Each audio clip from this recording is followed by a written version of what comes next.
Hi viewers, இது போல் பச்சை சுரைக்காயை வச்சு கிரேவி எப்படி செய்யலான்னு பார்க்கலாம் வாங்க.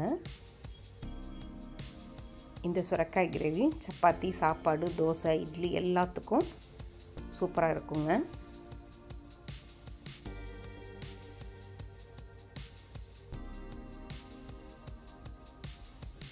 தேவையான பொருட்கள் எடுத்துக்குவோம். இது போல் ஒரு சுரைக்காயை எடுத்துக்கலாம்.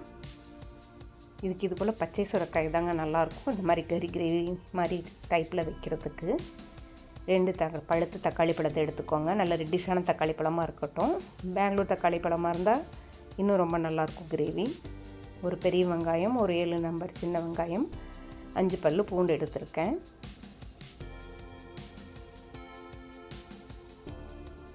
கால் கப் தேங்காய் இது போல் கட் பண்ணி எடுத்துக்கோங்க. 1 டீஸ்பூன் சோம்பு, 1/2 டீஸ்பூன் ஜீரகம், 1/2 டீஸ்பூன் கசகசா,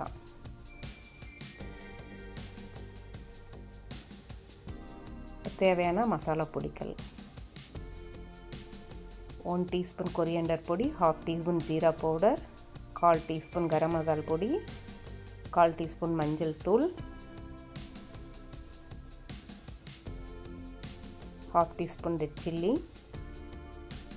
2 டேபிள் ஸ்பூன் கறி மசால் பொடி,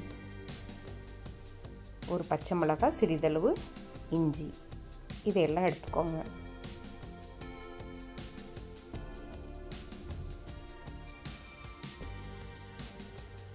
இப்போ தேங்காயோட இஞ்சி, கசகசா, சோம்பு இது எல்லாத்தையும் போட்டு கரகரப்பாக அரைச்சி எடுத்துக்குவோம். இதை ரொம்ப மைன்யூட் பேஸ்ட்டாக அரைக்க வேண்டாம், கரகரப்பாக இருக்கிற மாதிரி அரைச்சி எடுத்துக்குவோம். இப்போ பேனில் 2 டீஸ்பூன் நல்லெண்ணெய் விட்டு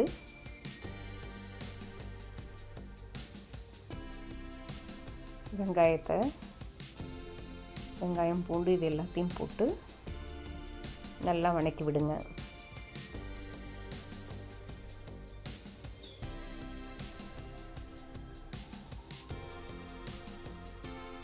ஒரு 5 நிமிஷம் கண்டினியூஸாக வெங்காயத்தை மீடியம் ஃப்ளேமில் வச்சு வதக்குங்க. இதில் சிறிதளவு 1 டீஸ்பூன் சால்ட்டும் ஆட் பண்ணிக்கிட்டேங்கன்னா வெங்காயம் சீக்கிரமாக வதங்கி கொடுக்குங்க.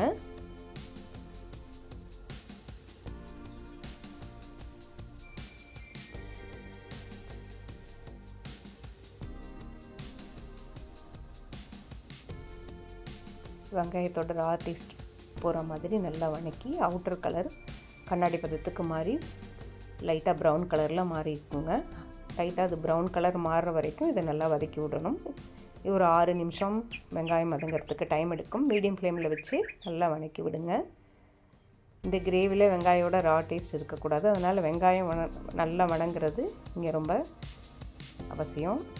இதில் 1/4 டீஸ்பூன் மிளகு போட்டுக்கோங்க. மிளகு தூள் இருந்தாலும் 1/4 டீஸ்பூன் போட்டுக்கலாம் மசாலா பொடிகளோட. அப்புறம் 2 தக்காளியை இது போல் அரைச்சி வச்சுருக்கேன். வெங்காயம் கலர் இது மாதிரி மாறி ப்ரௌன் கலராக மாறினதுக்கப்புறம் அரைச்சி வச்சுருக்க அடுப்பை ஆஃப் பண்ணிவிட்டு மசாலா பொடியை போட்டு இது போல் ஒரு 2 நிமிஷம் பரட்டி விடுங்க. இப்போ அரைச்சி வச்சுருக்க தக்காளியை இதில் ஊற்றி இப்போ அடுப்பை ஆன் பண்ணி ஒரு 2 நிமிஷம் நல்லா இது போல் கலந்து விடுங்க. அரைச்ச தக்காளியை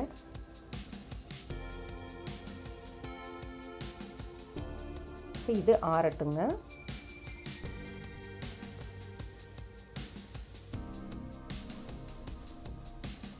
சுரைக்காயை இது போல் கட் பண்ணிக்கலாம்.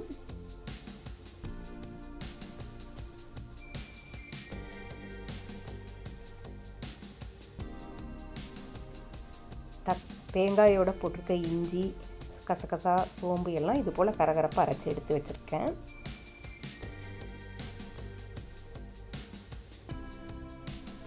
இப்போ கடாயை வச்சு கடாயில் ஆயில் ஊற்றிக்கோங்க.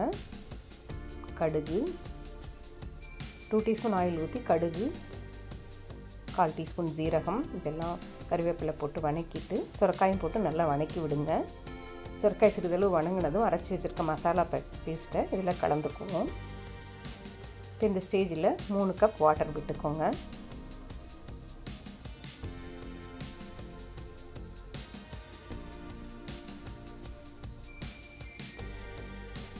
இப்போ தட்டு போட்டு ஒரு 6 நிமிஷம் நல்லா கொதிக்கட்டும் சுரக்காய். இப்போ இந்த சுரக்காய் கிரேவிக்கு சப்பாத்தி ரெடி பண்ணிகிட்ருக்கேன். சப்பாத்திக்கு சூப்பராக இருக்குங்க இந்த கிரேவி. தோசைக்கும் சப்பாத்தி சாப்பாடு முழுக்குமே ரொம்ப பிரமாதமாக இருக்கும். இப்போ இது போல் நல்லா திரண்டு வர்ற அளவுக்கு கிரேவி நல்லா திரண்டு வந்து பபுள்ஸ் ஓவரால் ஃபார்ம் ஆகி கொதிக்குங்க. இந்த ஸ்டேஜில் 1 டீஸ்பூன் நெய் போட்டு 1/2 டீஸ்பூன் நெய் போட்டுக்கோங்க. அரைச்சி வச்ச கரகரப்பாக அரைச்ச தேங்காயை போட்டு ஒரு 2 நிமிஷம் பரட்டி விட்டுட்டு 1 டீஸ்பூன் சால்ட்டு ஆட் பண்ணிக்கோங்க. சால்ட் டேஸ்ட் பண்ணிவிட்டு உங்களுக்கு எவ்வளோ தேவையோ அவ்வளோ ஆட் பண்ணிக்கோங்க. தேங்காய் போட்டதுக்கப்புறம் அடுப்பு ஆஃப் பண்ணிடலாம் 2 நிமிஷத்தில். இப்போ நம்ம சுவையான சுரக்காய் கிரேவி ரெடி. சுரக்காய் ரொம்ப உடம்புக்கு நல்லதுங்க. இது போல் டேஸ்ட்டாக செஞ்சு பாருங்கள். சப்பாத்தி சாப்பாடு தோசை இதோட என்ஜாய் பண்ணுங்கள்.